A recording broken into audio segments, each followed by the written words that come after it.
Hey y'all, Jason here with Dirt Race Life.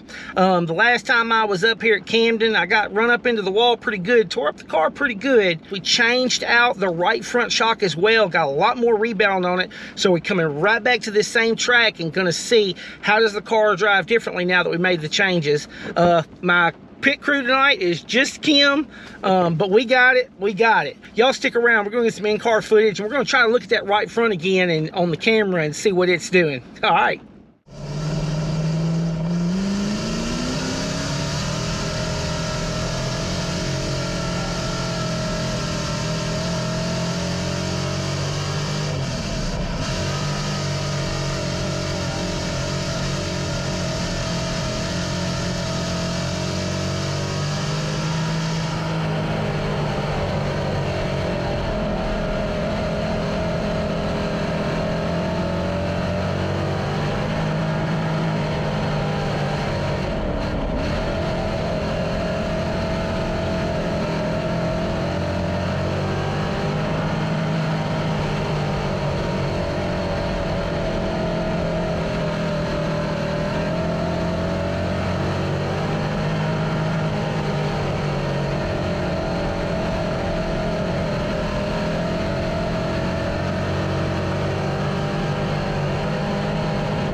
Well, it's definitely different. I hooked a tire coming around the turn. I didn't hurt the front of my bumper, but I shaved into a tire pretty good. Because it's pulling down into the turn now. Now it's Now when I throttle up, it is actually driving down into the turn. So my turning radius has gotten a lot shorter on me. I wasn't ready for that. So anyway, when I was pitching the car in, you know, I was pitching it and getting the car rolled over, and then I was driving down a lot quicker than what I realized. So that was very different. And that may be part of getting the car to stay loaded up on the right front. Of course, we got that foot. Of course, I haven't looked at the footage from the hot laps to see kind of how, if it's holding consistently now or not. So I got to look at that.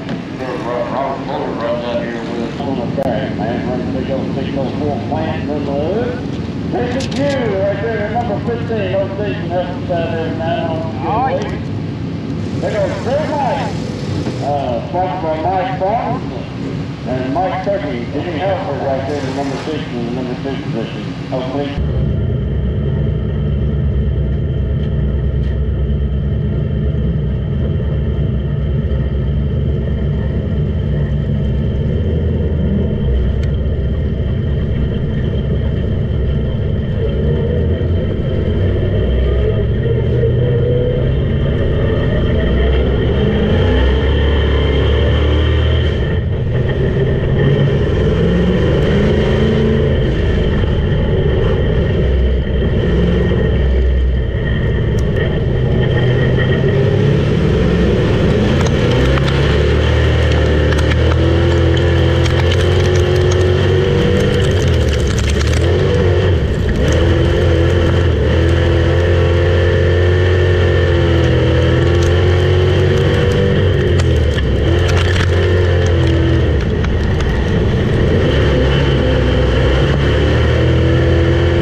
finished fifth. Jesse said in the 51 car.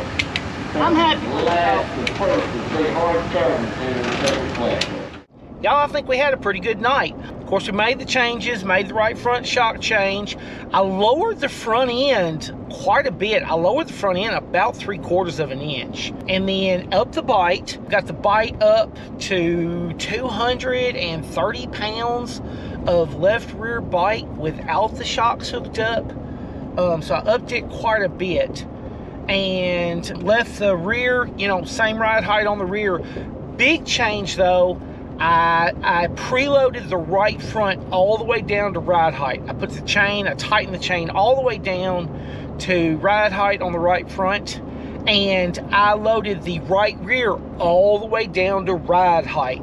So it's preloaded quite a bit because it's, like I said, at ride height, the chain is tight. Then on the left rear, only preloaded that one 1 inch. So it's got, like, that's a 175 pound spring, so I've got a 175 pound preload in it. And I don't know what the poundage number on the preload on the right front and the right rear are. It's just chained up tight at ride height. But car drives completely different. When I went out in those hot laps, first couple laps, I just flat footed it. And the car rotates in, tucks the nose down, turns, and go. You know, it was a little tight, and, you know, the motor was definitely bogging. The car actually would have needed to been freed up more if I'd have been racing in competition on a track that heavy, because it was, you know, it was bogging. But once the track slicked off, the car was at speed. Obviously could take some more motor, but I dropped one jet number. We're in hot summer, and I was running 79s in my little Tony Wilson 2-barrel carburetor. Anyway, which is a 4412, but I was running 79s in it, and I dropped it down to 78s. Not a drastic difference, but I typically always do that when I get hot summer. I probably should have done it the last time I ran it, but I hadn't, so I dropped one number on my jets. Definitely helped. Even one jet number can make a difference, you know, when you get into these dog day up in the 90s and stuff. 2 numbers is a lot. You gotta make sure you don't get your plugs dry, you know, burn your motor up. But anyway, ran great, was cooling fine. That 24-inch radiator, after 15 laps, when I'm looking up there at it, I'm sitting at about 210 is what I'm sitting at. So I'm on the edge with it. Might could stand a little bit better, you know, fan blades maybe, or, you know, I could work on that shroud and tighten it up a little more. But it's carrying it. It's carrying it. And it's not climbing, it's just carrying, it's holding that 210. So as far as like going to a big 50-lap race or something, you know, I expect it to probably just hold at 210. Everything under the hood was heat soaked, and it was doing that, so I'm happy with that. Overall, I dropped back. I would have been in 4th. I made an error on the first lap. I went in, I braked a little bit more aggressively than I should have. Got the car over rotated. I had a little bit too much rear still in the car from the heat race. On the brake bias is what I'm talking about. I had a little bit too much rear in the car still, and so when I went into the first turn, when I braked, I slid the tail out, and then I had to catch the car. And when I caught the car, Matt Hill in the 13, you know, he was right there on me, so he took advantage of it. Good for him. And then, you know, smoothed out, ran a little bit of brake into the front, got that extra rear out of the car, didn't need it. So then the car was really neutral. It was great. But the big difference with the 800 pounds rebound on the right front that I'm seeing is I was turning just consistent laps. The car is now, it's predictable, it's rotating. It felt fairly free. Oh, I took 60 pounds of rear, 60 pounds of lead back out of the rear of the car, and I think that made a difference. It was sitting on like 53.5% rear, and I got it down to like 52% or 52.5%. And that helped to free me up some, you know, as well. It ended up, I took it all out of the right rear because I wanted the left to be, I wanted to raise my percentage on the left side a little bit. That freed me up on entry. And the car was freer on entry. It was good. And I feel like that 800 pound shock is the right shock for my car. It felt like that I was rotating the car and picking up the throttle on exit and just powering off. Just needed more motor, no doubt, but was on pace. Like I said, finished 5th. held my position once I got going, got everything smoothed out. Made a few errors on the first couple laps. After that, you know, had no problem holding lap pace and everything. So overall, super happy with the night. Getting that consistency, getting that setup figured out. And I'm gonna just paste all my setup numbers here, and I'll just put them on the screen where that you can stop and look, because that's where our setup's at right now, okay, in case anybody needs to know, if it'll help you. All right, see you next time, y'all.